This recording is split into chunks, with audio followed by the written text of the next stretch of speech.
Hi, welcome to my channel. Telangana రాష్ట్రంలో ఇందిరమ్మ ఇళ్ళ కోసం వెయిట్ చేస్తున్న లబ్ధిదారులకు శుభవార్త.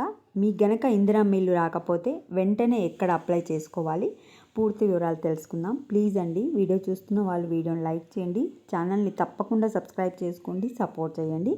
నా పాత ఛానల్ కొన్ని ప్రాబ్లమ్స్ వల్ల డిలీట్ కాబోతుంది, అందుకే ఈరోజు ఈ కొత్త ఛానల్లో మాత్రమే వీడియోస్ అప్లోడ్ చేస్తూ ఉంటాను. వీడియోని లైక్ చేయండి, ఛానల్ని సబ్స్క్రైబ్ చేసుకోండి. సో, గ్రామ సభల్లో కొత్త దరఖాస్తుల స్వీకరణ, రేషన్ కార్డులు, ఇందిరమ్మ ఇండ్ల నిరంతర ప్రక్రియ. చూడండి, తెలంగాణ రాష్ట్రంలో సంవత్సరానికి 4,50,000 ఇందిరమ్మ ఇండ్లు ఇస్తామని ప్రకటించారు.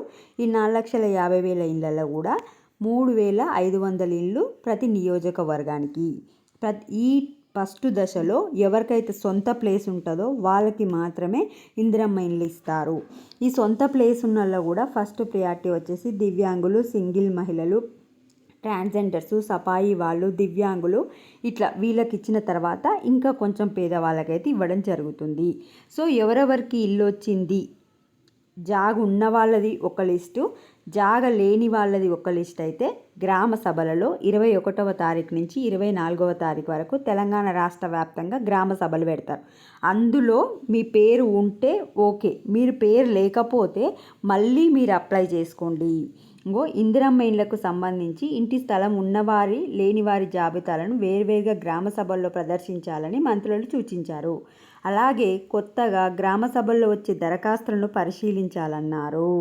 సో, మీరు అప్లై చేసుకుంటే వెంటనే గ్రామ సభకు వెళ్ళి ఆ రోజు అప్లై చేసుకుంటే మీది కూడా చెక్ చేసి మీరు కనుక అర్హులైతే ఇందిరమ్మ ఇల్లు మీకు వెంటనే శాంక్షన్ చేయడం జరుగుతుంది.